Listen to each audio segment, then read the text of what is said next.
Assalamualaikum warahmatullahi wabarakatuh. Jumpa lagi dengan saya Ilham Muklisin di mata kuliah Tumpang Sari ya.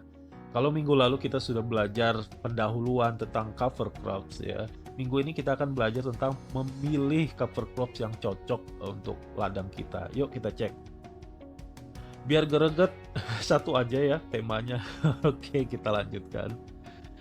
Jadi Bapak akan mulai dengan menunjukkan sebuah chart ya. Di chart ini kita akan dimudahkan dalam memilih tanaman apa sih yang cocok kita gunakan sebagai cover crops ya. Khususnya di daerah tropis karena ini memang chartnya ditujukan untuk daerah tropis.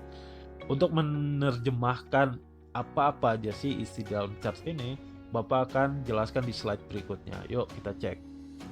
Jadi dalam memilih cover crops, kita akan memiliki banyak kategori sebenarnya. Tapi dari sekian banyak kategori itu, Bapak akan masukkan beberapa ya di sini. Pertama, kategorinya adalah berdasarkan siklus hidup ya. Apakah dia tumbuh semusim kah, ataukah dia dua musim, atau jangan-jangan dia tanaman tahunan.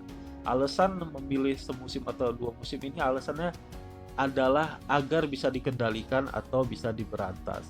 Bayangkan, misalkan kalian menanam hanya tanaman semusim sebagai tanaman utamanya, tapi kalian terlanjur menggunakan tanaman cover crop yang tahunan, yang punya ranting berkayu dan lain sebagainya, maka nggak lucu kalian ketika panen eh, tanaman utamanya, terus bagaimana? Tanaman yang sebagai cover crops-nya belum bisa kalian manfaatkan di situ. Jadi kan eman ya. Kecuali misalkan kalian punya perkebunan kelapa sawit, misalkan kalian ingin menanam sesuatu, mentumpang sarikan atau menutup lahan kosongnya itu dengan cover crops, kalian bisa menggunakan tanaman yang tahunan ya.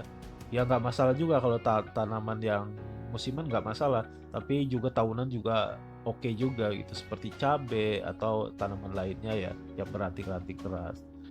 Jadinya ya kamu tidak usah terlalu sering untuk membasmi, misalkan tanaman ini sudah mulai mati atau kamu ingin mengganti dengan tanaman yang lainnya ya. Jadi alasannya agar mudah dibasmi, misalkan kalian ingin mengganti dengan tanaman atau cover crops lainnya. Lalu bagaimana sih Pak karakteristik atau sifat tumbuh si tanaman ini? Apakah dia tegak ya, ataukah dia merimbun ya alias tegak menyamping? Apakah dia merebah ya? Apakah dia juga tanaman yang merambat ya? Alasannya apa sih Pak? Kok kita memilih ada yang tegak segala macam ini utamanya itu adalah persaingan cahaya deh. Misalkan tanaman utama kamu adalah tanaman yang tegak ya seperti jagung ataupun sorghum, maka untuk meminimalisir persaingan cahaya tapi kamu juga ingin menutup tanah kamu ya daripada ditumbuhi gulma, daripada kering, maka kamu bisa pilih tanaman yang rebah gitu. Atau tanaman yang merambat seperti kacang-kacangan, kacang panjang dan lain sebagainya ya. Jadi kompetisi cahayanya minimum, tapi kamu juga di lain pihak bisa menutupi atau melindungi tanah kamu yang kosong dengan cover crop tersebut. Lalu pemilihan kategori berikutnya adalah tipe daun. Secara umum digolongkan ya dalam daun yang lebar juga daun yang sempit. Kenapa sih Pak harus daun lebar dan daun sempit? Ini alasannya adalah untuk mengurangi penguapan ya.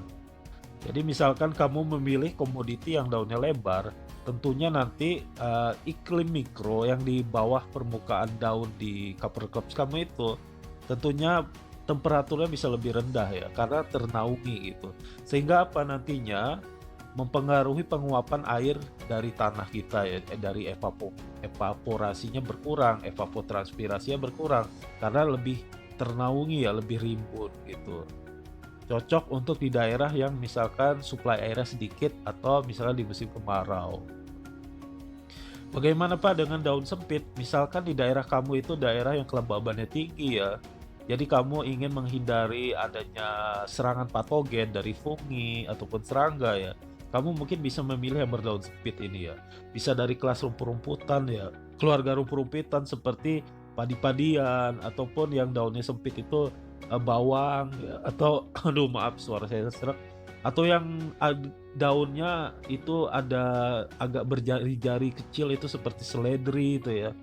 Itu kalian bisa pilih itu. Jadi ada aerasinya di situ sehingga nanti mengurangi kelembaban. Itu alasan. Lalu kategori berikutnya adalah bagaimana kondisi air atau penggunaan air di lahan kamu itu. Misalkan lahan kamu itu ternyata suplai airnya sedikit, maka ya kita gunakan cover crops yang tahan kekeringan gitu.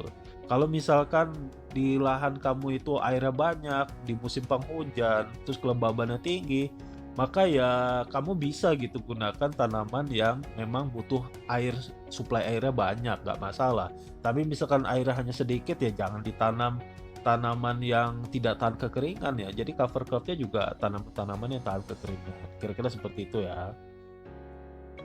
Jadi kalau prinsipnya itu, kalau tanaman yang biasa tahan kekeringan, dia tidak tahan untuk tumbuh di daerah yang kelembabannya tinggi ya. Bisa karena serangan patogen dan lain sebagainya. Begitu juga kalau misalkan tanaman yang tahan kelembaban tinggi ya, dia biasanya tidak tahan ketika ditumbuhkan di daerah yang kering gitu. Jadi ini prinsipnya. Kategori berikutnya adalah bagaimana sih Pak musimnya gitu. Kalau di luar negeri, negara subtropis, mungkin suatu saat nanti kalian bekerja di luar negeri ataupun kalian punya perusahaan atau ladang di sana ya, amin. Amin. Jadi ya kita pilih apakah kalian menanam di musim dingin kah ataukah kalian menanam di musim panas. Jangan-jangan kalau kalian salah tanam, salah pilih tanaman, nanti dia salah musim, nanti tanaman kamu mati, tidak tumbuh ataupun nanti bisa mati gitu kan. Jadi kan rugi sekali. Kalau di Indonesia ya kalau nggak musim hujan, ya musim kemarau. Ada musim lainnya? Musim rambutan? Oke. Musim jomblo ada enggak ya? Oke. Jadi ya itu, apakah kamu ingin menanam di musim penghujan? Tentulah kalian pilih tanamannya cocok ditanam di musim hujan gitu kan. Misalkan di musim kemarau bagaimana? Kalian pilihlah cover crops yang cocok ditumbuhkan di musim kemarau gitu. Lalu kategori pemilihan berikutnya itu adalah apa sih Pak manfaat yang bisa didapatkan? Kalau digolongkan secara garis besar ya, umumnya itu dibagi tiga ya. Petani itu kalau nggak menanam legum, dia akan menanam brasika ataupun dia menanam keluarga rumput-rumputan ya, padi-padian, jagung, sorghum, gandum gitu ya. Karena dia pengen manfaat yang berbeda dari masing-masing famili tanaman yang Bapak sebutkan tadi gitu kan. Yang pertama itu adalah mereka akan menanam legum ya. Alasannya ya supply nitrogen karena legum bisa menangkap nitrogen yang bisa memproduksi nitrogennya sendiri. Nah, itu. Di gambar ini apa? Itu kalau nggak salah Arachis pinto ya. Sering sekali kita lihat ini kalau sekarang tuh jadi ornamen ya di rumah-rumah itu cantik sekali rumput-rumput ada bunga-bunga kuning dan dia juga tidak hanya sebagai penghias ya, tapi dia juga mensuplai nitrogen ya, dia banyak sekali digunakan di kayak di perkebunan, itu bagus sekali dia. Dan dia juga bisa menahan pertumbuhan gulma ya. Oke. Selain legum, ya kalau tidak nanam legum, ya biasanya petani pilih yang brasika. Brasika tuh keluarga kol-kolan ya, sawi-sawi gitu. Dia kelebihan utamanya itu dia bisa bisa menekan pertumbuhan gulma karena dia bisa menghasilkan alelopati ya, kimia-kimia yang bisa menggempur pertahanan gulma di lahan kalian gitu. Dia juga menggemburkan tanah, memperbaiki aktivitas mikroba, makhluk-makhluk hidup yang bermanfaat bagi ladang kita ya. Juga dia sisa-sisa tumbuhan dari brasika ini, nanti kalau dia jatuh ke lahan dia menyediakan ini bahan organik tanah ya, atau nantinya akan menyediakan karbon untuk kegiatan pertanian kita. Nah, tadi kita sudah berbicara tentang legum, lalu sudah brasika. Nah, yang ketiga ini, kalau tidak menanam legum, tidak menanam brasika, biasanya petani menggunakan keluarga rumput-rumputan sebagai cover crop.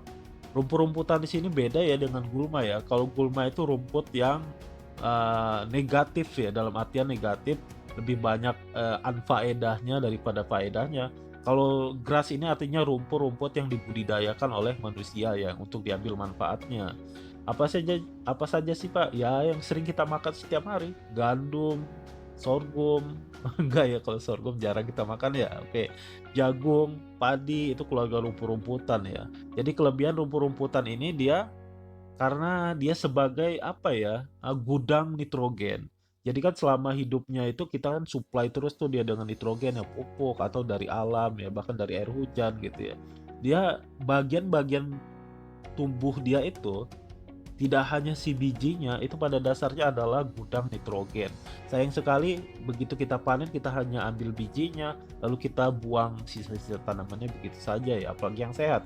Kalau yang sudah terinfeksi penyakit ya kita buang, kita musnahkan. Tapi kalau yang masih sehat sayang sekali kalau tidak kita buat kompos atau tidak kita benamkan di lahan. Karena itu adalah gudang nitrogen gitu, bank nitrogen. Sayang kalau kita buang.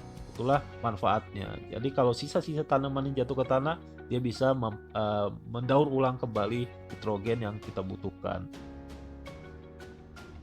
Dia cocok sekali ya kalau keluarga rumput-rumputan ini disandingkan ditumpang sarikan dengan legum ya. Karena si legum nanti menyuplai N, nanti si rumput-rumputan ini, keluarga rumput-rumputan Gramineaceae ini, dia sebagai umpan baliknya dia akan menyediakan P untuk legum. Jadi si legum ngasih N, dia ngasih P. Bukan mengasih seperti langsung gitu, tapi dengan dia ada di situ nanti dia bisa menyimpan P ya. Nanti dengan sisa-sisa pertumbuhan, dengan sisa-sisa bagian tubuhnya itu nanti jatuh di situ, dia juga bisa menyuplai P gitu kan ya. Karena dia kan tidak hanya N tapi kan unsur-unsur lainnya di dalam sisa tanamannya itu mengandung unsur-unsur lainnya, salah satunya adalah P gitu. Dia juga punya perakaran serabut ya yang sifatnya menggemburkan tanah gitu.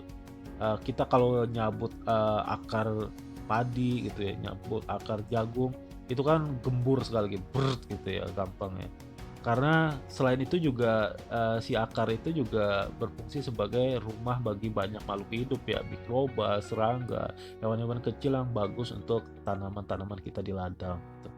Ya itulah, berdasarkan manfaat kalau nggak nanam legum, nanam brassica, ya dia nanam rumput-rumputan ya.